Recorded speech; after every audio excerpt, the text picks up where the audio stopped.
to the Leo Training Podcast with Joe DeLeo.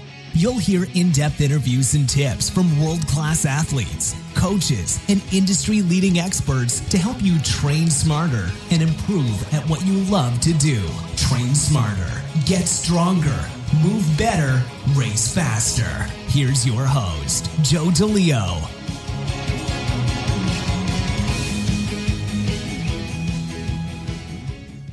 Hey, what's up, everybody? We are back for another brand new episode.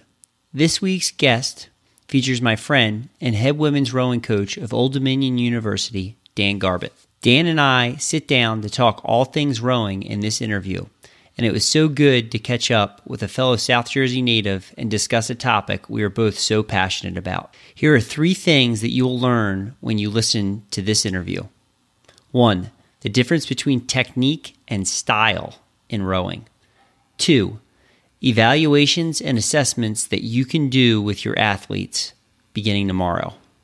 3, the importance of customizing your training program to meet your athletes' needs. So, without further ado, let's roll to episode 97, Technique versus Style in Rowing with Dan Garbutt. I'm very excited to welcome my friend and fellow South Jersey native, head coach of Old Dominion Women's Rowing Program, Dan Garbutt, to the Leo Training Podcast. Dan, thanks so much for taking the time to come on to the show. I really appreciate you having me on, man. Good to see you again. You too. Yeah, it was great catching up, seeing you in person at the Head of the Charles a couple of weeks ago. So I'm glad we get to sit down and chat. So I'm going to flip the mic over to you, and why don't you tell everybody, introduce yourself, tell them a little bit about your background as an athlete and as a coach. Sure. Well, I was sort of born into this sport. The youngest of 4 boys. All of us rowed in high school and at the college level. 3 of the 4 of us actually coached at the college level. One of my brothers is currently coaching out of Iowa. My father was a rowing coach for about 45 years in South Jersey. Started the Atlantic City High School rowing team. Was one of the founders of the first girls rowing program in New Jersey at Holy Spirit back in the 60s, early 70s. And it was just something that, you know, my mother would basically unload us on crew practice at the end of the day. We get picked up from school and we go out somewhere and, you know, around Chelsea, Atlantic City, try and find my dad out in the back bay, and he'd drop us off in the launch. And it was like, you know, in line with babysitting, basically. Early on, I would use it as a nap. And then later on, I started actually watching what was going on, especially when I became interested in sport. But I started rowing right around, I think my dad put me out in a racing single when I was like 8 or 9. And, you know, told me, I think my first lesson was just bring everything back. And that was sort of my intro to the sport. I started rowing like my brothers did, actually, on the beach. I started lifeguarding on the Jersey Shore when I was actually 14. I spent a couple of years in Ventnor before going to Ocean City, where I was a guard for about 14 years. And I started rowing in what are surf boats, lifeboats, Van Dyne style, life-saving boats. I think you're familiar with them.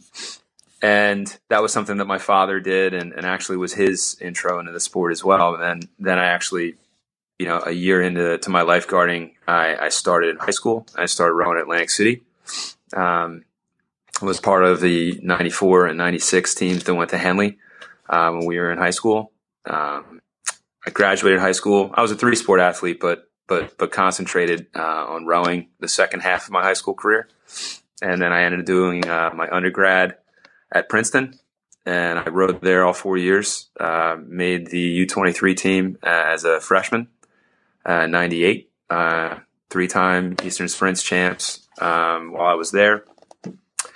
And after college, I began coaching. I got some good information from my then head coach, Curtis Jordan, who kind of steered me in the right direction in terms of where he thought that I would best get my footing in the sport. And I went out to the University of Washington and coached in Seattle with the men's and women's team under Jan Harville and Bob Ernst, 2 pretty good mentors in the sport, no doubt. And then from there, after 9/11, My brother was in New York at the time. I decided that I'd been away from home long enough, and I actually moved to Boston, where he was relocated from the New York office, and started coaching at Northeastern on the men's side. I did that for a little over 2 years, and left the sport for a little while. Tried my hand in the financial world, and it didn't take. Too many dark mornings and dark nights, and I hated desk jobs. So my then fiance, now wife, told me to, think about what I would do if we won the lottery. I said I would probably go back to coaching rowing. And she said, well, don't be silly. Somebody will pay you to coach rowing. So I literally looked in Row 2K and saw that there was something that combined all of my interests, which was starting a program or being part of starting a program down here in Old Dominion in Norfolk. And the rest is history. I got a little bit more sand in my shoes down here. I live in Virginia Beach, and once it gets in there, it doesn't get out. So this is where we are today. Now, this is my 8th year now with the Monarchs. That's outstanding, man. That's so cool. Very cool. Thanks, man. So let's shift gears a little bit, and like one of the topics we have down is talking about rowing technique, and that's like a huge bucket, giant category. I mean, so many components and, Sure. and elements to it, and we have some specific ones down, but probably a great place to start. And you mentioned this right before we got on, is looking at technique is kind of a universal thing that coaches and athletes are trying to teach and learn, but it gets confused with style, right? And the differences between style and then what we're actually trying to get them to do during the rowing stroke. So could you kind of explain that a little bit better than I just did? Yeah, sure. I think first off, I think you did a fine job. Now, I think that when you're talking with other rowers or other athletes and other coaches, I think a lot of the times the confusion, if there is any, that comes up when you're looking at different crews or different athletes that have had success in the sport, I think there's a general misinterpretation of style versus technique. I think that style is a function of technique.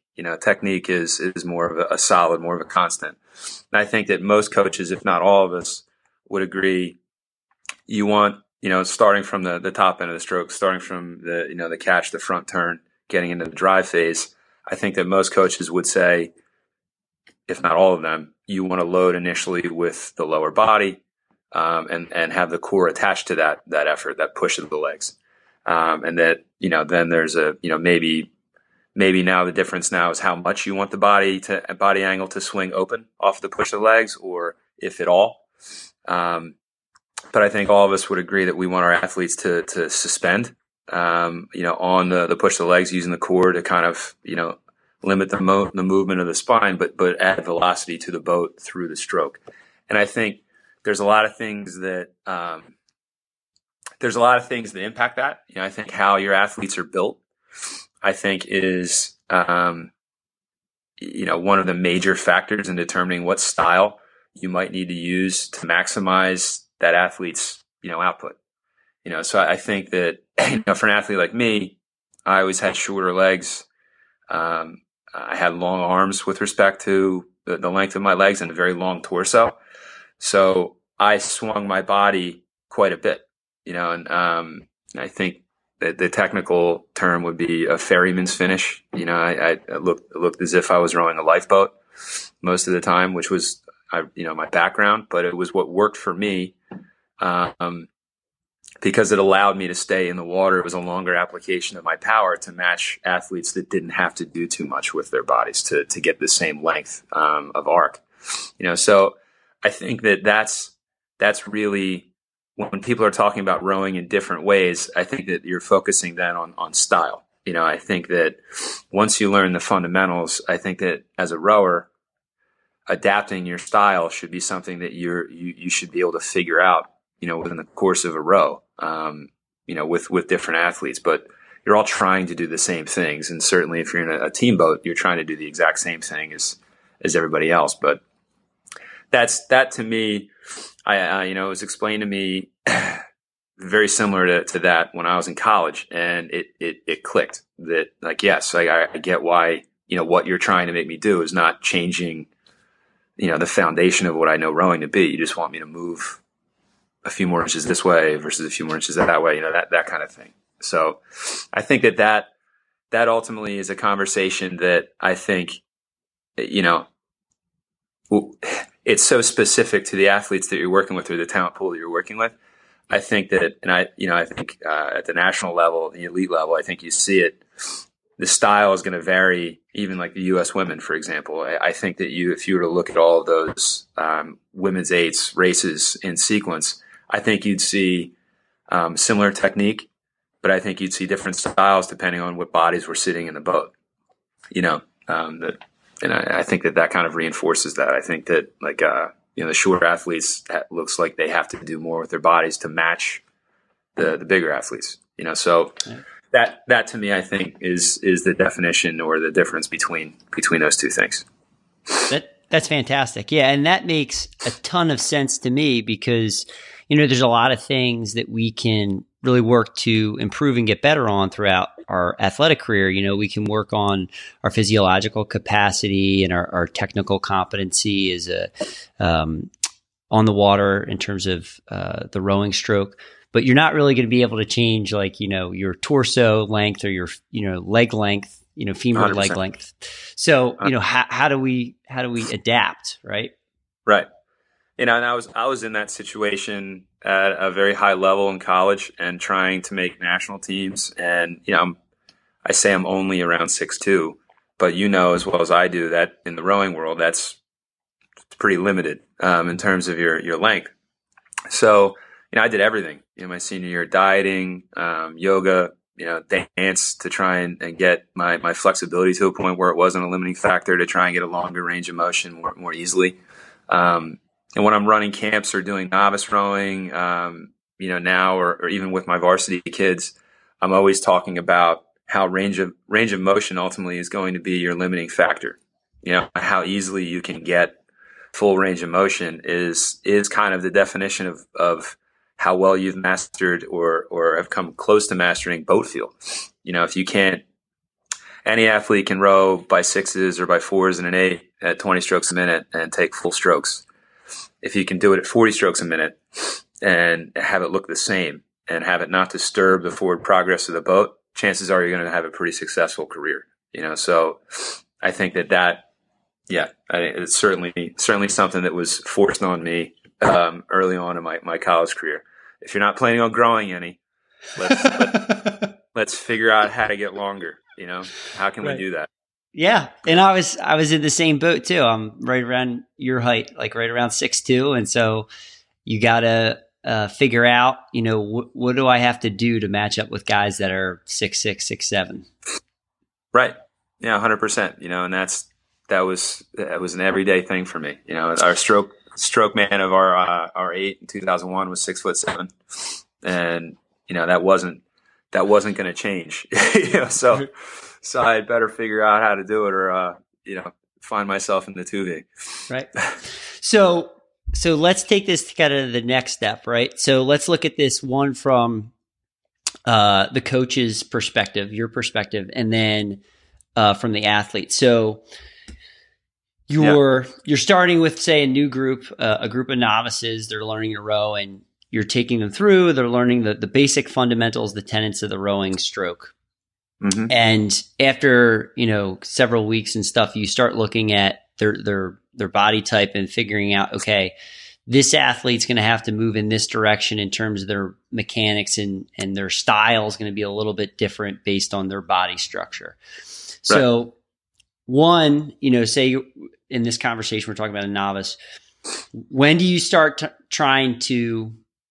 when's an appropriate time to start having that conversation after they've had some foundational level with the rowing stroke? And then two, what does that conversation look like? I think it starts very early on. I think that you identify, even through your basic drilling instruction, I think that you identify how you're going to blend these athletes together, how it's going to match up, especially in a novice situation. Say you only have, maybe 1 or 2 eighths of novice rowers. you're identifying who your top group is, and you're starting to play with lineups and things like that within the first 3 or 4 weeks, and try to get something consistent going. I think as a coach, I think you need to know how this rower might look, fully polished and trained and all this stuff. I mean, if you have an athlete that has, say an athlete's 5'10" or 5'11", or let's make it easy, 6 feet.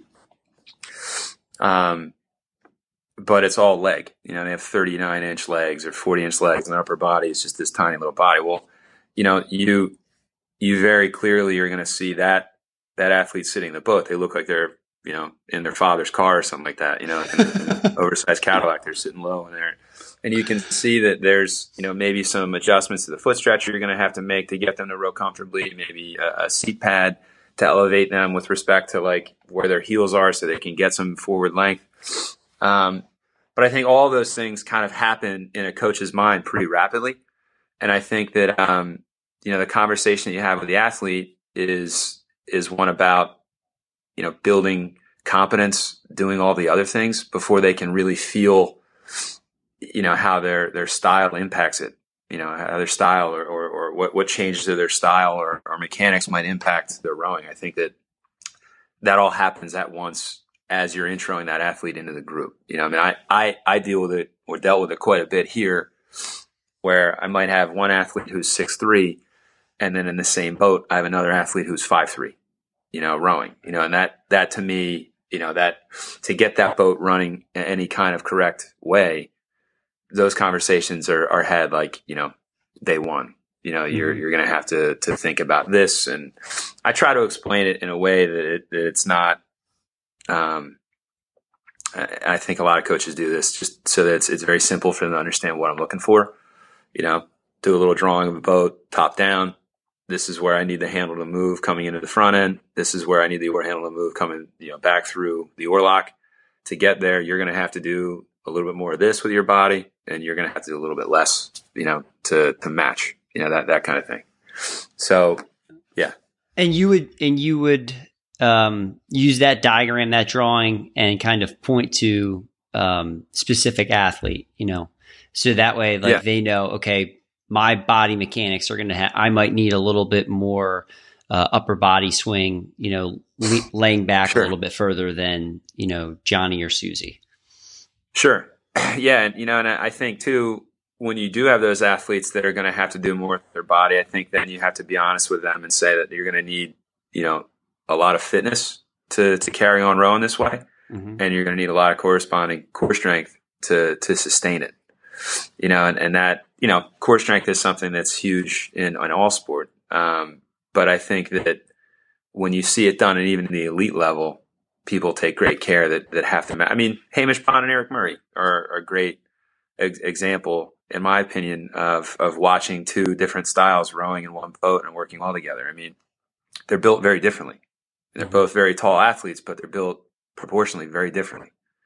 And when you see those athletes rowing in a boat, you get a sense of the style versus technique conversation. Like, well, they have to row the way that they do to match, and I think that, their training probably corresponded with that as well. Yes, absolutely. So what are some of the things you just touched on too, in terms of fitness and core strength, core stability? So what are some of those things look like? Does that mean that athlete's going to have to spend a little bit more time, attention, potentially working on some of those components outside of practice? 100%. Yeah.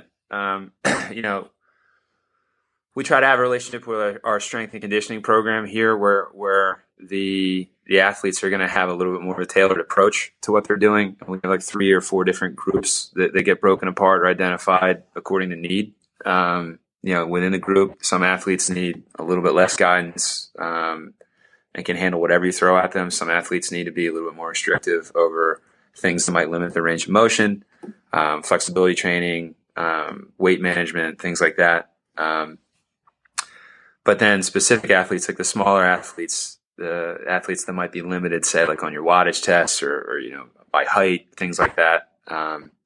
Those athletes are going to have more emphasis on core stability and endurance, core endurance, muscular endurance, because they're going to have to do quite frankly, they're going to have to do more than an athlete who's 6 feet tall, that kind of thing.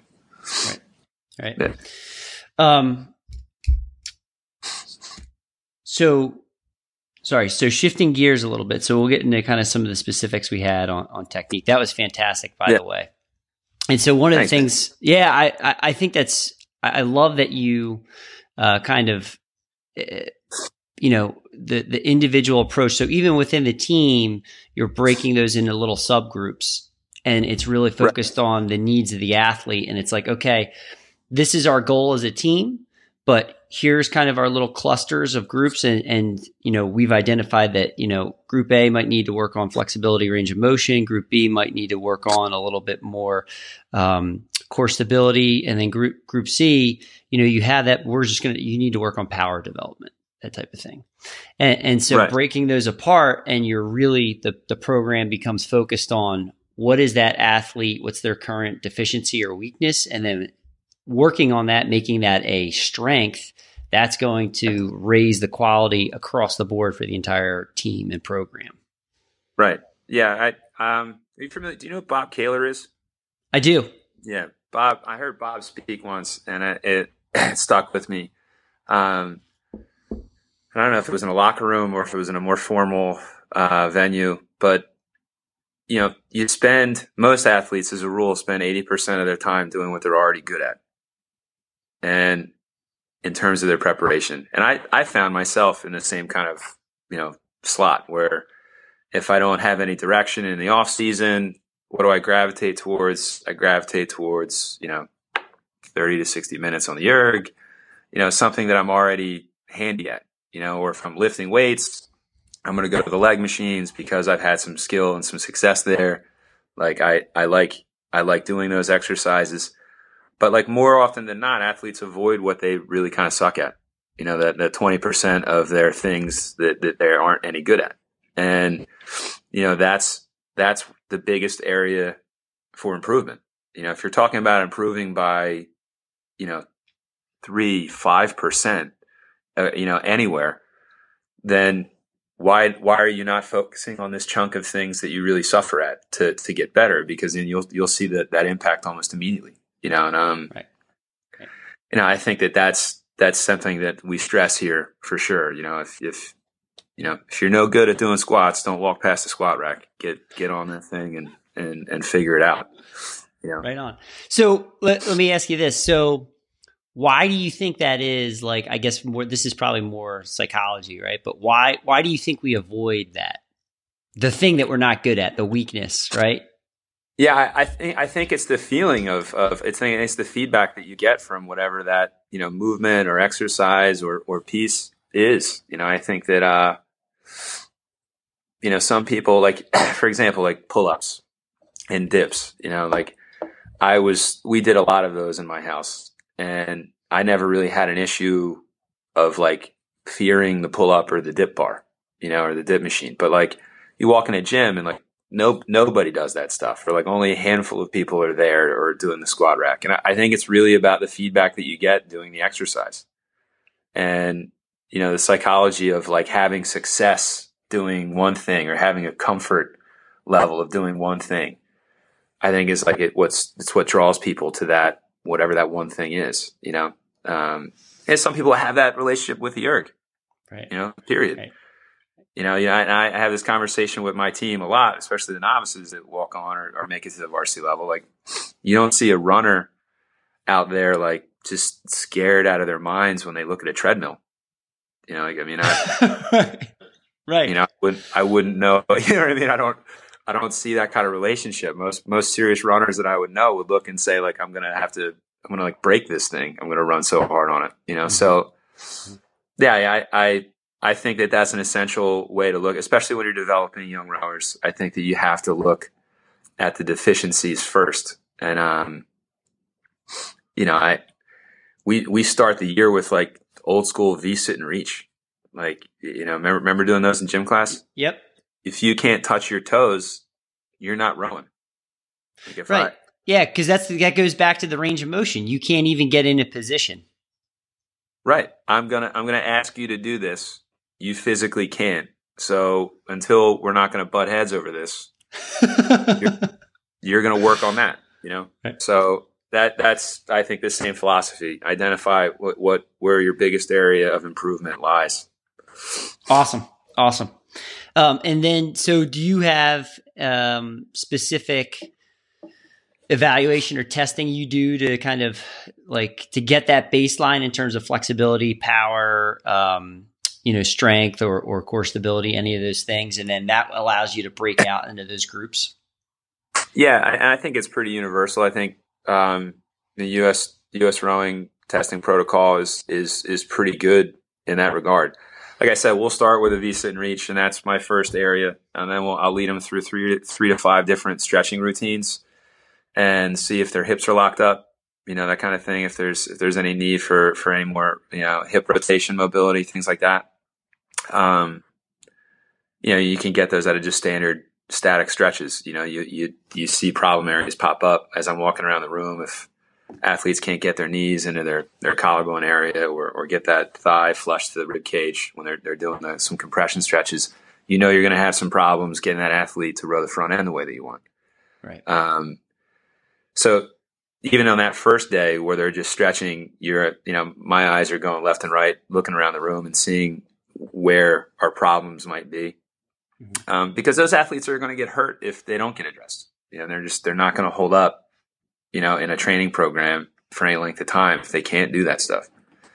And then there's, standard core routine, but I think that the testing protocol of a standard wattage test, a minute step after that, rest, and then, 30 minutes at a low capped rate. I think by the end of that day, if you include weighing the athletes in and getting a height on them, I think by the end of that day, you have a pretty good idea of, what your engine's going to do, Yeah. And so you're getting that, the peak power test for the watts, right? So you're looking at, both kind of spectrums of the anaerobic system, and then the 30-minute test, you got your aerobic system there. Right. Yeah. Right. And so do you, like, just from a philosophical standpoint with that group, because we're talking about novices, it's probably not at that point, it's not really necessary to have them be doing like a 2K or 6K, because you're really just trying to get that baseline of like, where are they physiologically? Exactly. Yeah. I mean, the 2K for me, especially with novices, is something that almost is unnecessary. I think that you can get that data, half a dozen other ways or a dozen other ways. Right. And I think the peak wattage test, I think, is, it's a great indicator of what that athlete might be able to do down the line without any knowledge of what a 2K is, Right.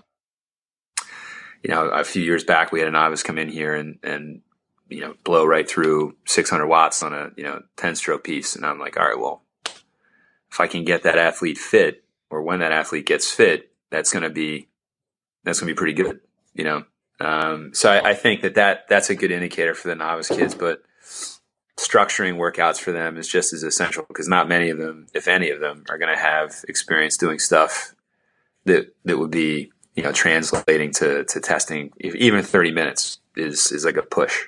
We did one the other day, and I had a couple of novices who just made the jump to the varsity team come up to me afterwards and just tell me that really sucked. That really sucked.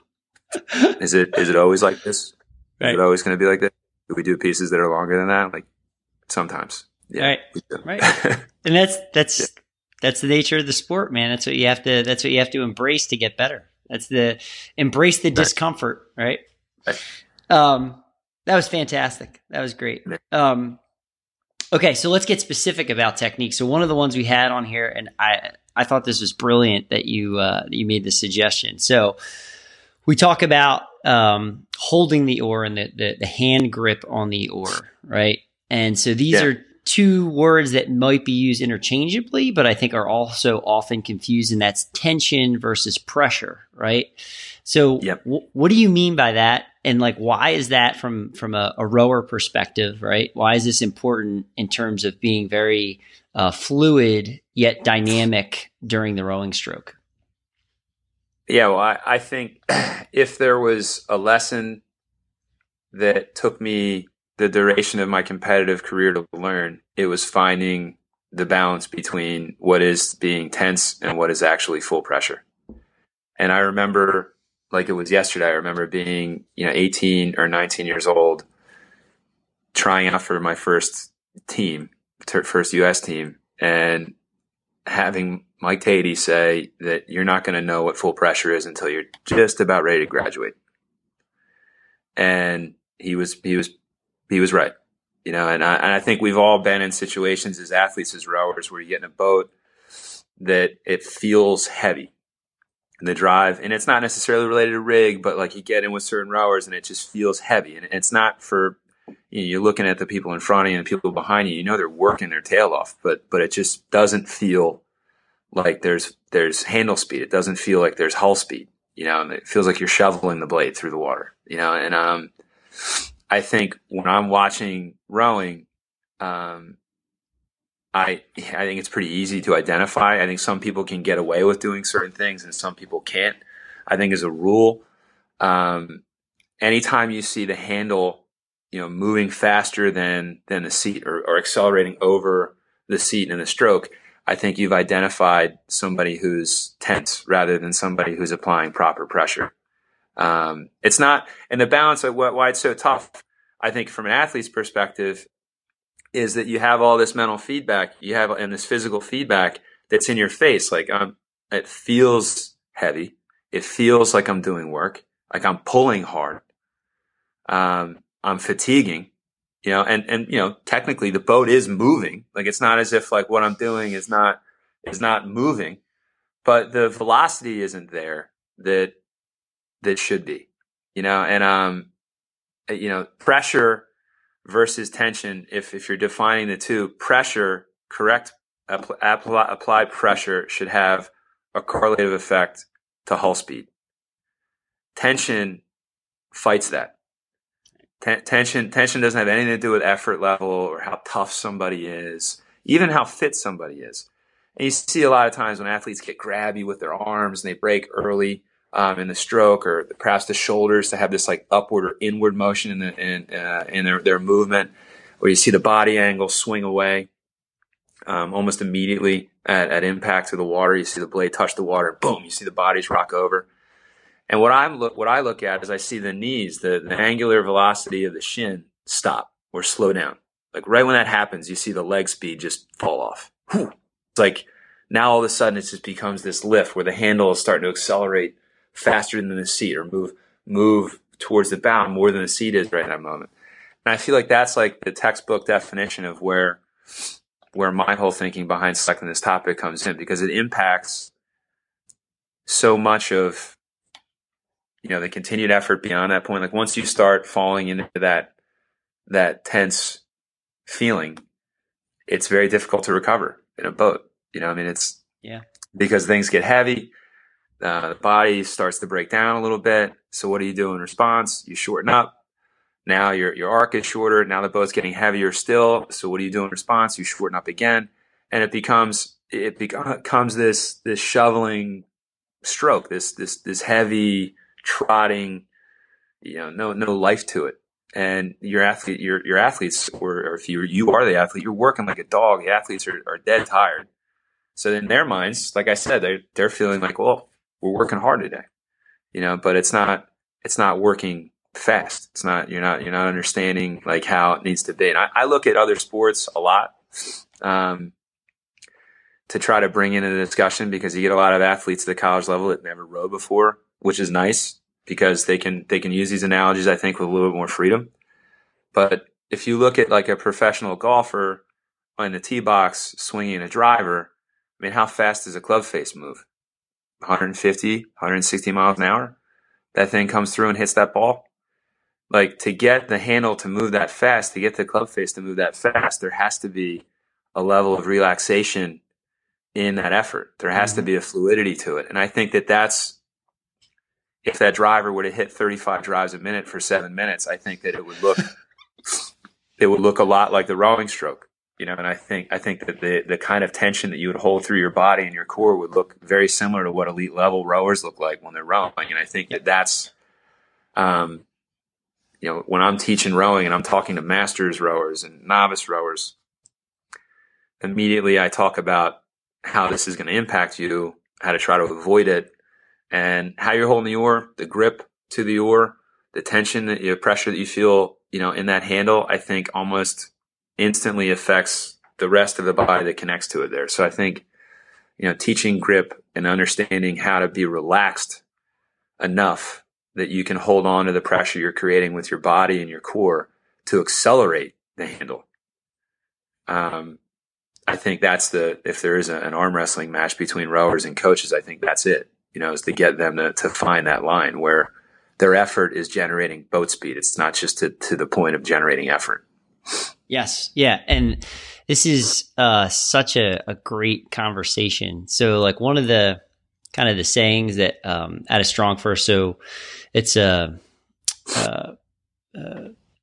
the health and fitness industry, it's a school of strength. So they teach body weight, barbell, and kettlebell.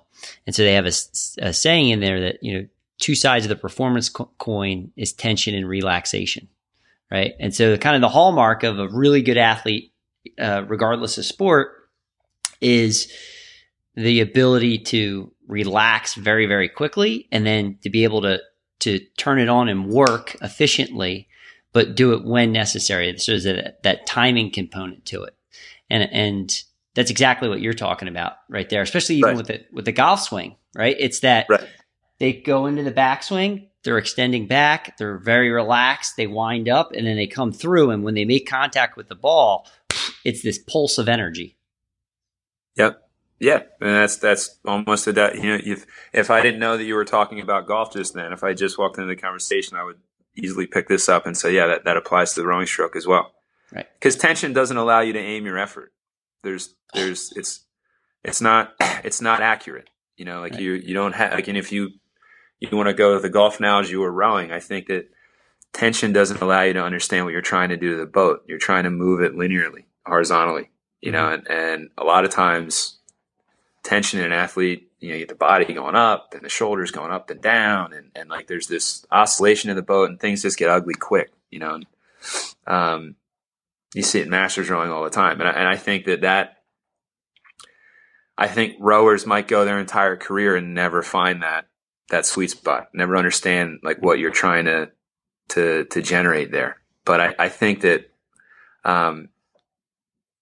when it's done really well, I think that's people's impression of rowing. When they see it done really well, they look at it and say that looks easy. They look so relaxed. That's like the comment that you would have when you see athletes that strike that balance really well.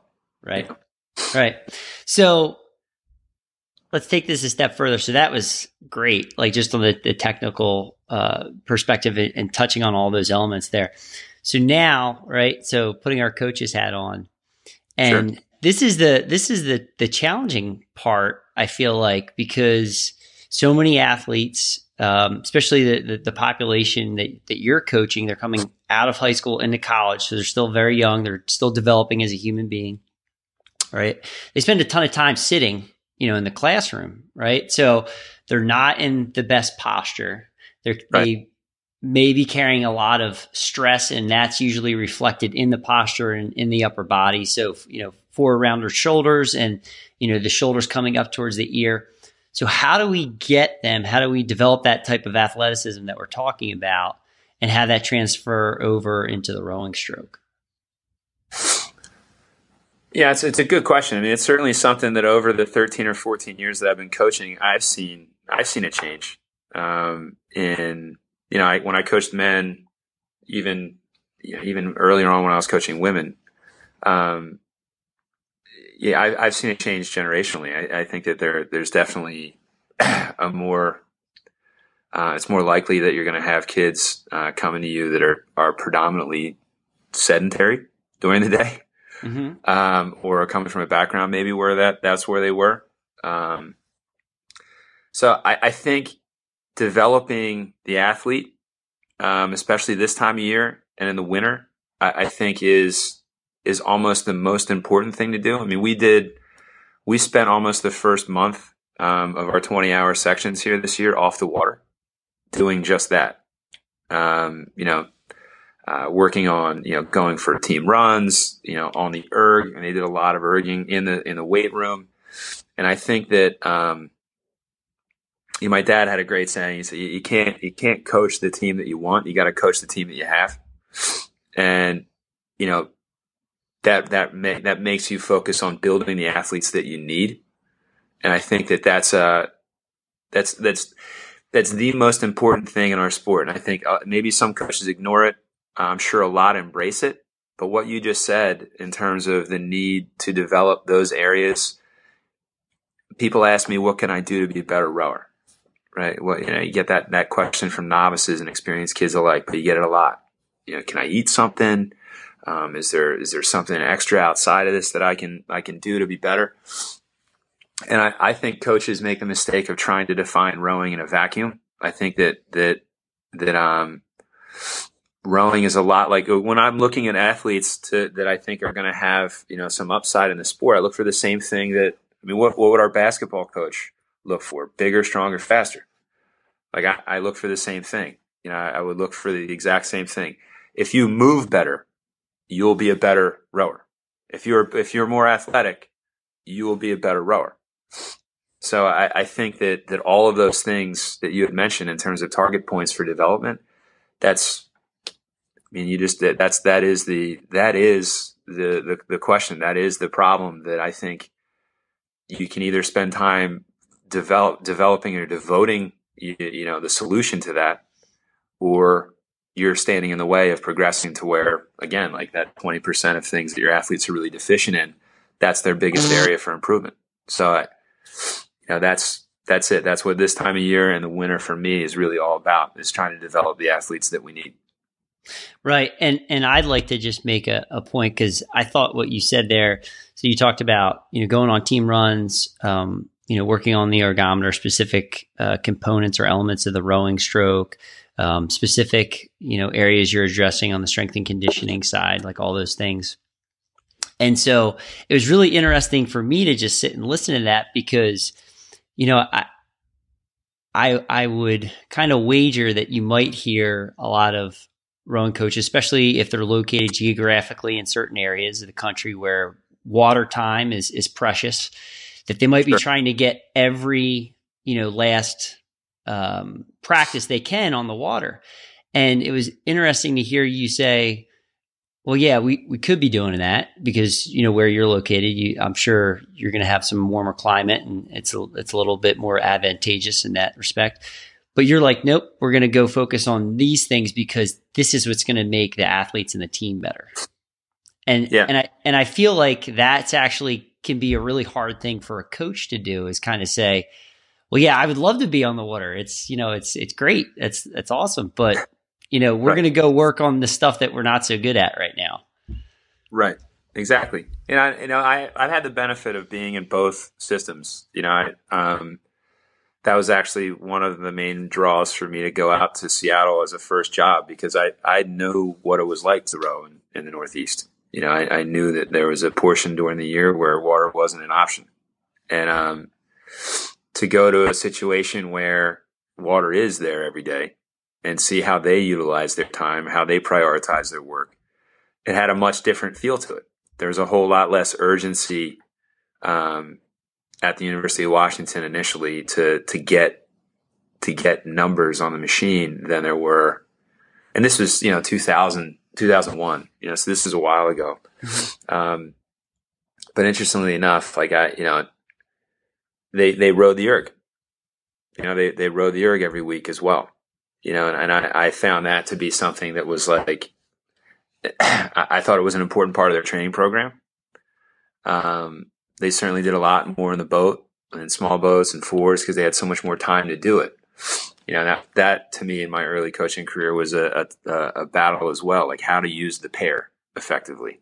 Because in my mind, I feel like if you're going to utilize the small boats, you got to develop enough time and aptitude in them that the little things aren't limiting, the results that you're looking at. Like if you're steering and being comfortable and, in a smaller boat, that kind of thing takes time. And in the college system, especially on the East Coast, there's not a lot of it on the water, right. Unless you're looking at the off season as like a extension of your season, which that's a whole other conversation. I think right. I think there's a lot of programs that definitely utilize the summer in different ways as well. Right. But yeah, I and sometimes it's more fundamental and it's more even basic than maybe what people listening to this might think. Like, if you're running practice with a group of athletes and you're expecting as a coach, it to be at a standard that you would want, and your athletes aren't fit enough to do it. Like, yeah, I could go out there and slop around in eights for a little while. But it wouldn't be as serious as it should be. It wouldn't be as impactful as it should be. They won't be able to row as long or as well as you would need them to. Then I think that, like we did this year, prioritizing in a way that to get the group fit and strong enough to row the way that I want for as long as I want, as long as we need. I think that was the call on my part. And, I have a pretty good mixture of what it was like to row through really hard winters, but I know ultimately too that we have a lot of opportunity to get on the water here. So we're just going to keep the boats dry until you're able to get in them and row hard for, 15K or 20K. Until you can give me 20K of, serious effort, we're going to build you up to the point where you can do that, I think the ERG room too, for those coaches that, you hear there's always the one or two people in the room that are going to tell you that ERGs don't float and all that stuff. And yeah, that's true, but they don't lie either. Right. The easiest way to build trust, I think, is to be in that room and see your teammates go through the same trial by fire that you're going through. And I think that's at least for a program like ours that's relatively new. And we're turning over. We've graduated 36 athletes here the last 3 years, that were in our varsity boats. So we have a lot of first and second year kids that are in, important seats in our program. I think building that trust and getting them to buy in is a whole lot easier when they're in that room, as opposed to me just, getting right out on the water and pretending like I'm not dissatisfied with how unfit you are. Right, right. Yeah. And that takes time. Fitness is not an overnight thing. It takes weeks and months and, the year and then multiple years and stuff, especially with the college program and everything. But that's really cool to hear that, and interesting too. Like you're okay with we're racing, the sport's out on the water, but I trust the process enough to say, we're going to go over here, we're going to run, we're going to be on the ERG, we're going to be in the strength and conditioning room. We're going to address the deficiencies, the weaknesses, build those up so that when we go out there, you can be in a good, strong posture. You can be rowing the way I want. And, those things aren't the limiting factor. Now it's simply just making the boat go as fast as possible. Right. Yeah. I feel strongly that that's the right thing for our program to do. And I look, I see the boats out there. I mean, some of our girls, will casually, not so subtly, maybe tell me that the water looks good today, coach. It looks pretty good out there. I'm like, yeah, I know, but we have standards that you need to hit in here before you're allowed to get out there. So that's something that I think is really important. When you're trying to change and develop the culture of your team, I think that's a big first step, is to get them to buy in on what matters and what's going to make it easier for you to do the work that you need, the type of work that you need to do, later in the year. Totally.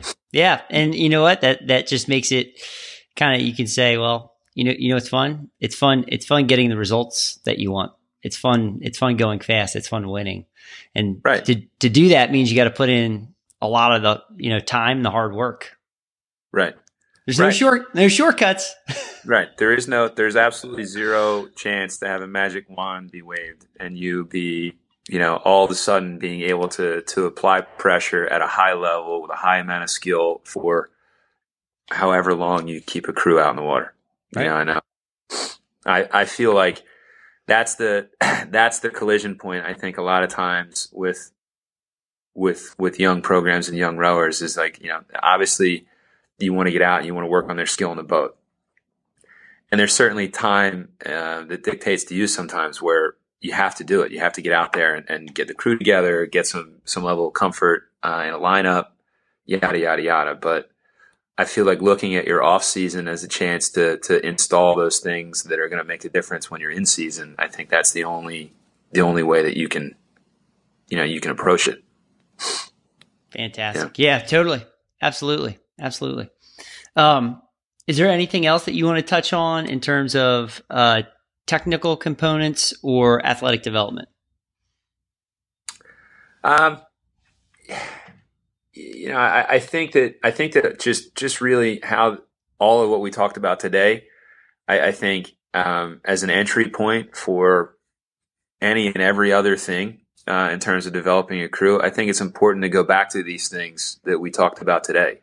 I think that if I'm giving advice to younger coaches, like, staff members or GAs that want to go on and coach, I tell them that these are the things that you need to be, everything we talked about here today, these are the things that you need to be conscious of to get started, and these are the areas that you're likely to fall into a trap if you don't address them. And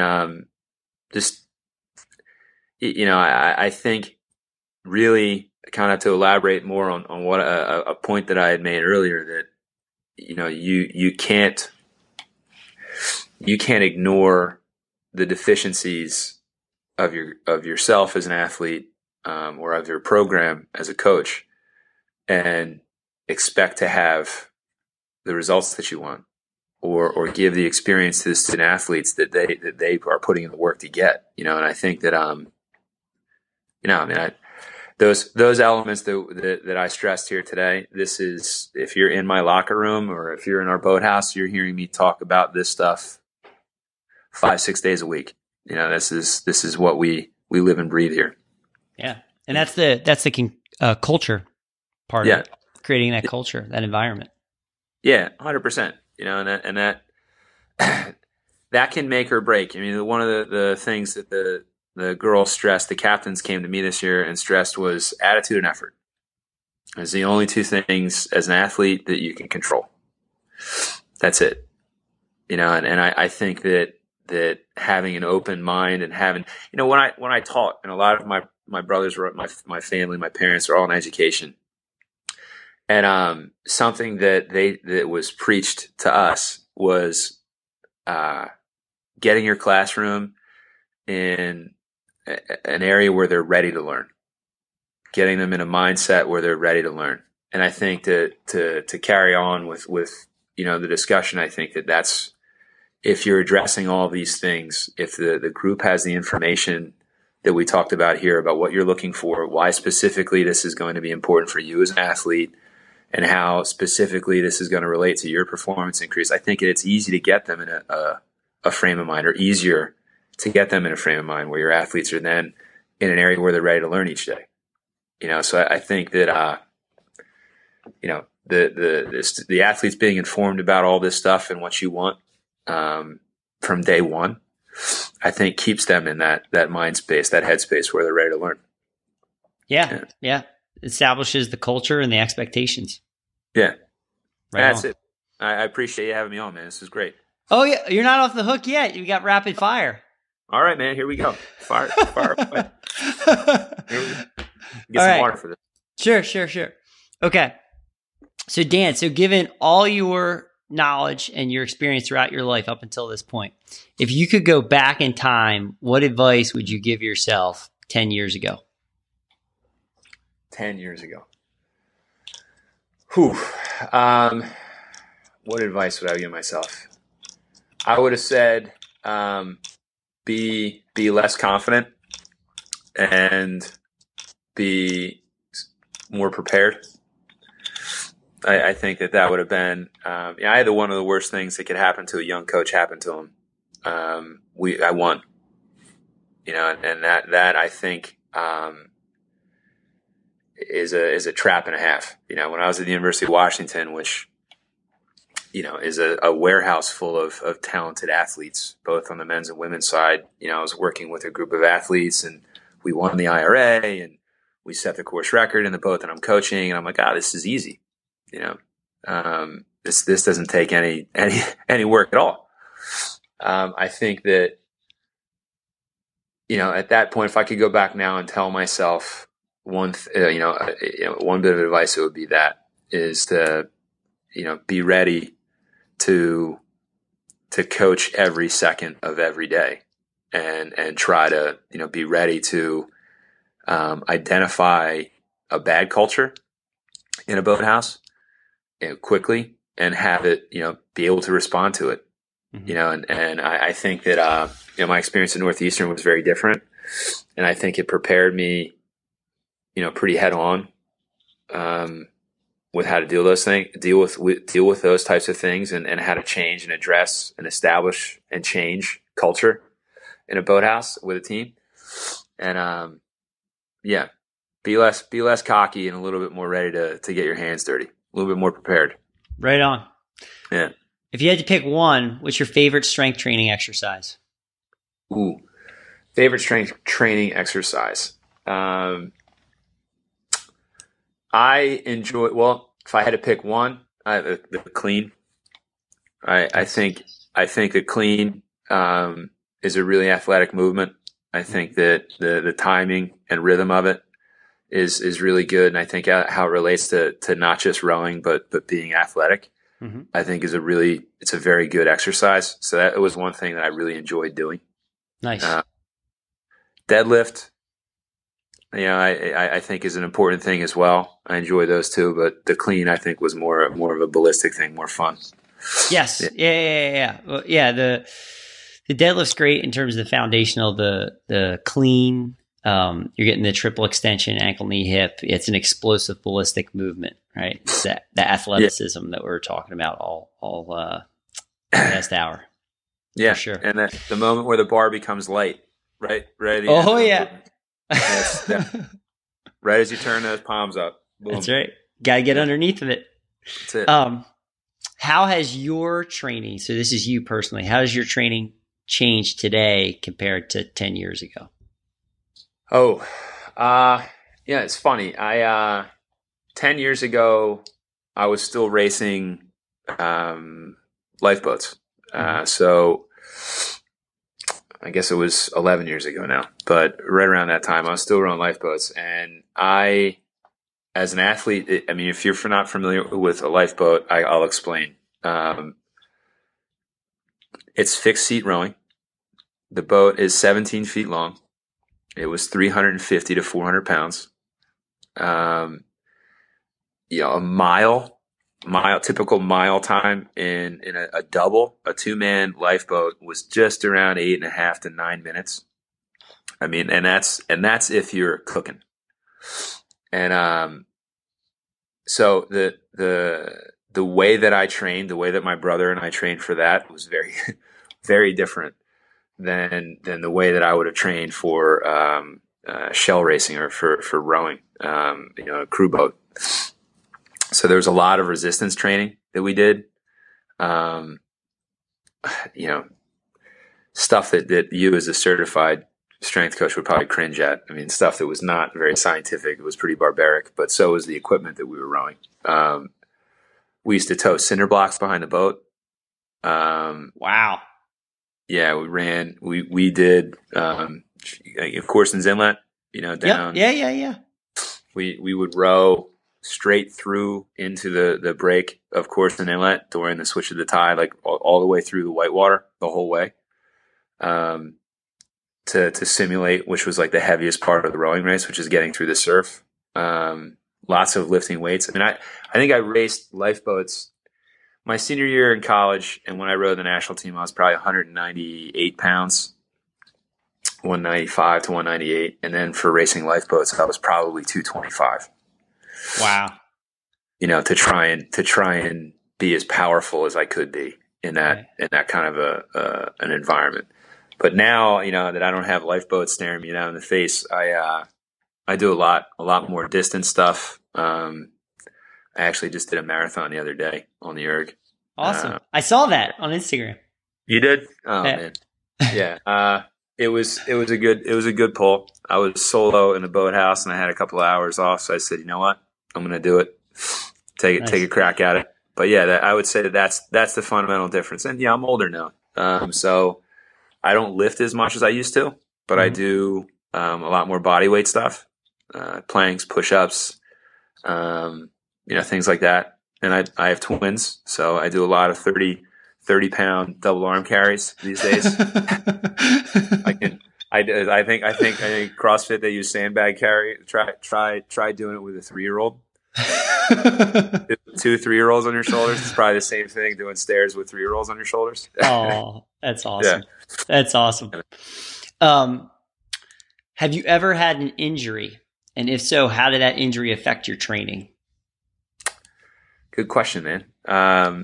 Yes, I have had an injury. And I think it ties in pretty well with, are you familiar with this injury? Is this why you asked this question? Because this ties into the entire talk. No. I asked this one to all guests. Yeah. It changed my whole, really my whole rowing life. I was a football player and a swimmer and a rower when I was in high school. And my body would change gears pretty dramatically through the year. I'd play football at around 255, 260 pounds, swim around 240 to 235 pounds, row at 215 pounds. And I did that for 3 years while I was in high school. And I broke 2 vertebrae. I broke L4 and L5 in my back. Started out probably as a stress fracture, most likely from football. And I broke the pars region in both of those vertebrae my senior year. I spent my senior year in high school, 9.5 months I spent in a body cast. And it was pretty brutal. I had to sleep in like a electromagnetic halo to try and promote bone growth. It was a non-surgical approach that like they were just hoping would work out, and thank God it did, because they didn't have to operate. But I developed through the PT to heal that and get ready to row my first year back, which was my freshman year at college. That became my routine, and everything that we're talking about now about range of motion, the importance of it, the importance of rowing correctly rather than being tense and forcing that tense motion into your mechanics. It was as important as survival to me. I did not want to go back and be injured again. And I think tying in with the discussion of how 80% of the time you'll spend doing what you're good at, I think most athletes don't develop an effective core and stretching routine until they get hurt.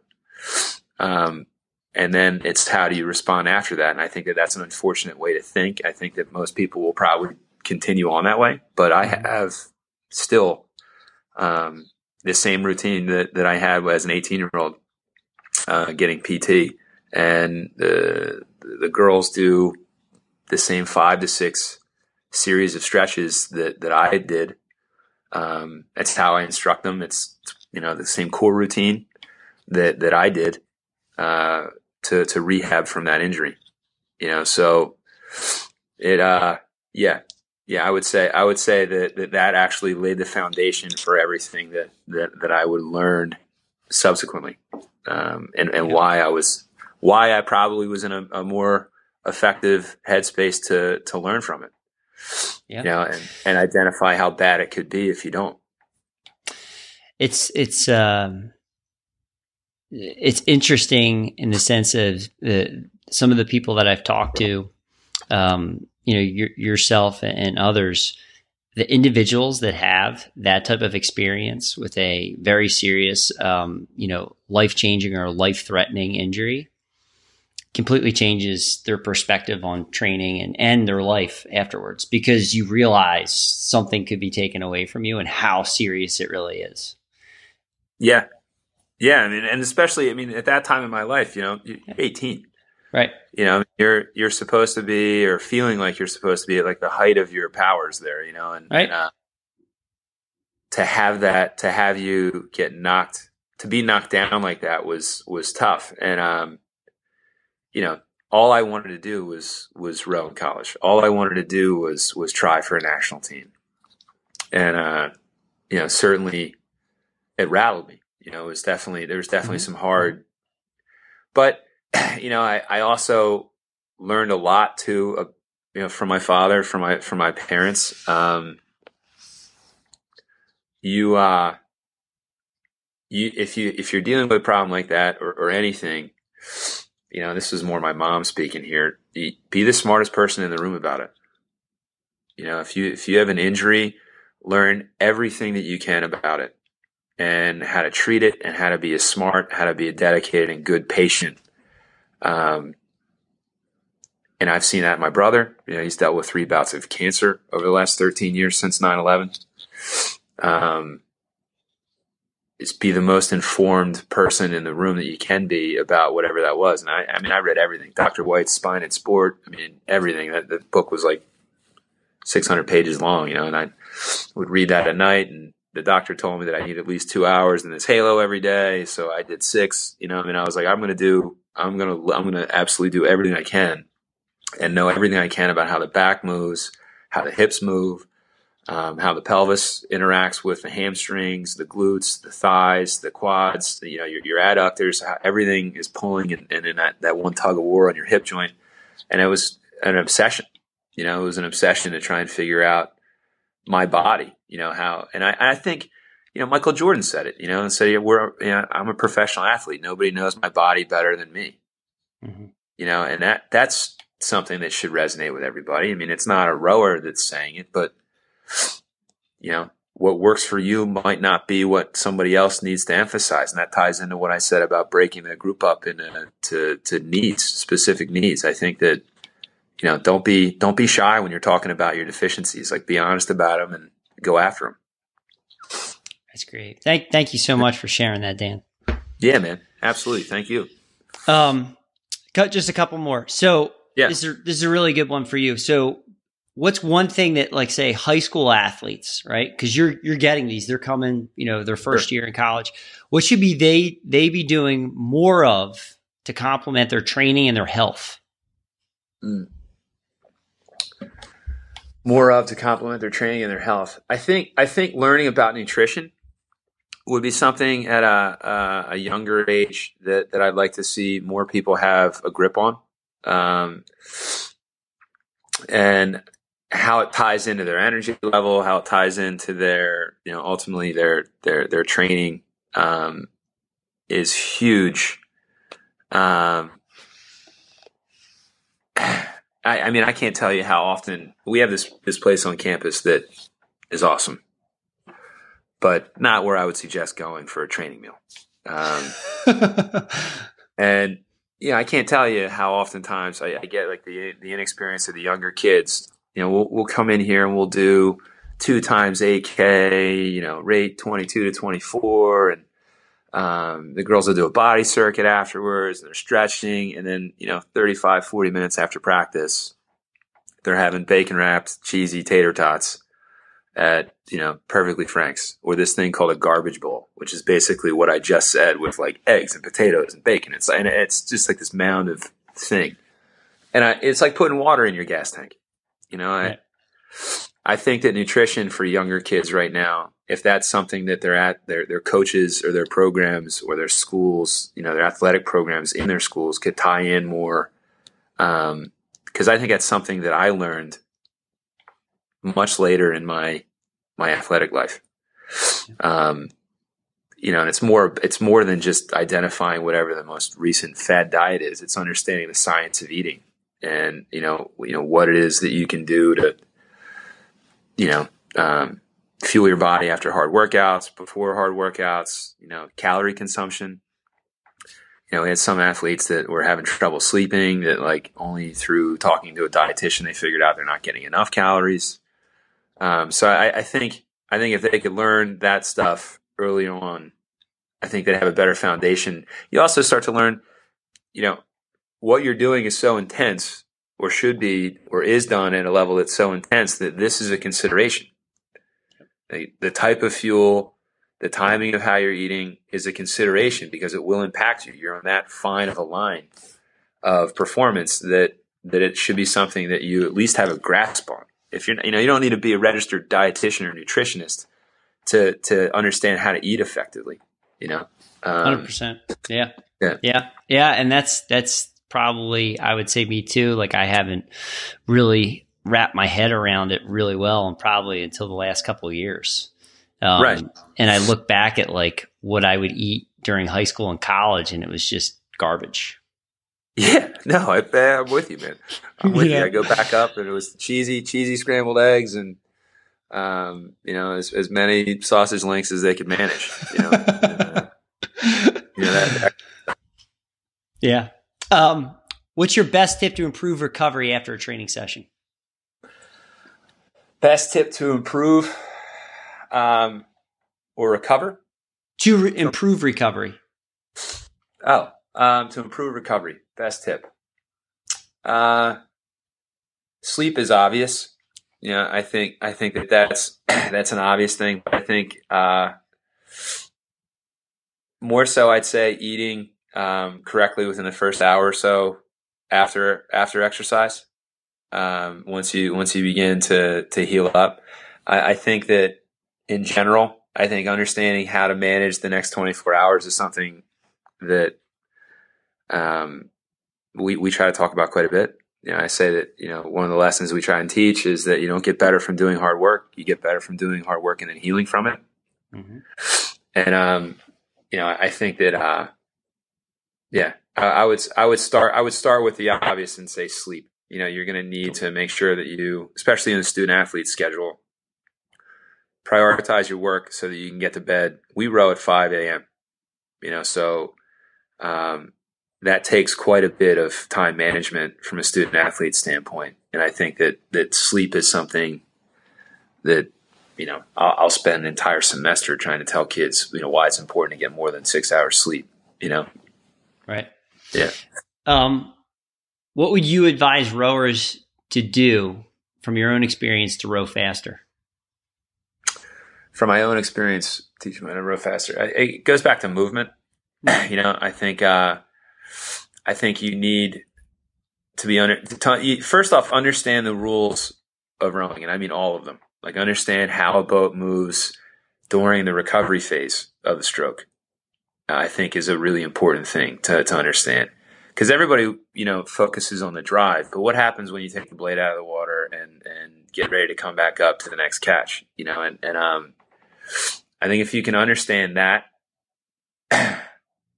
you can understand the forces that are acting on a boat. You can learn how to listen to a boat maybe a little more effectively. I think, tying into the conversation that we started the program with here, with tension versus pressure, I think understanding how to move more effectively, more comfortably, you can have minimal impact on the forward progress of your boat. That's how you need to train.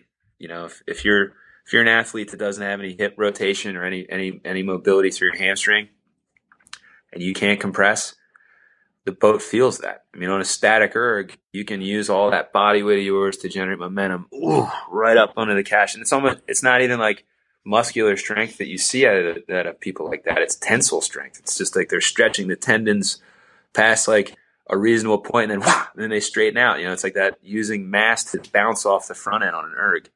And you can't do that in a boat. As soon as you hit full slide, all that body weight's just sitting down on the foot stretcher now, and you're hitting the brakes. It's like a surfboard. Like you're dropping the tail of your surfboard, you're hitting the brakes on that thing. And I would tell younger kids, increase your range of motion or maximize it even better, and you will absolutely be better at this. Mm-hmm. You'll absolutely be better at this. Excellent. Yeah.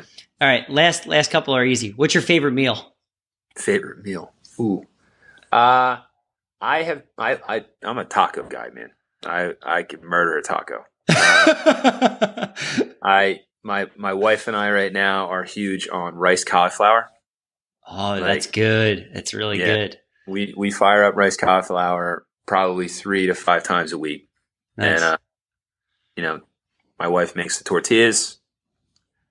I can't give away a recipe, but it's all very natural stuff, flaxseed and all that kind of stuff. But they're pretty good.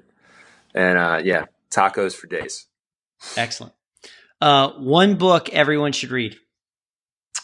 One book everyone should read. Okay. A River Runs Through It by Norman MacLean. Excellent. Last question.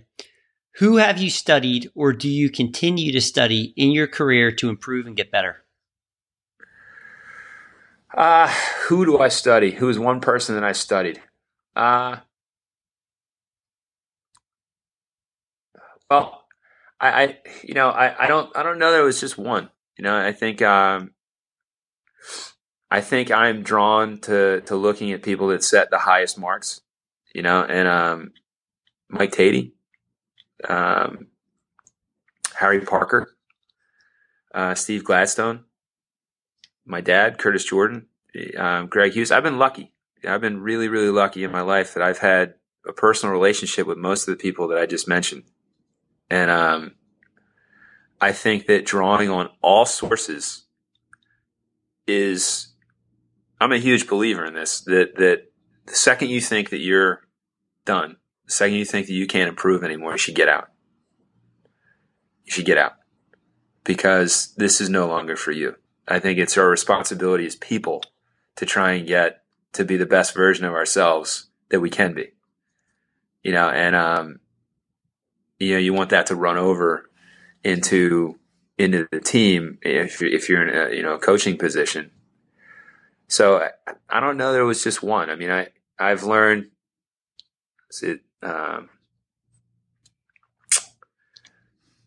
I've read plenty of books about heroes and crooks, and I've learned much from both of their styles. Cool. Awesome. Yeah. That was great. Dan, you're off the rapid fire hot seat there.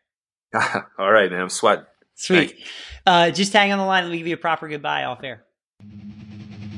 Thanks for listening to the Leo Training Podcast. Subscribe and get even more expert training tips at www.leotraining.io.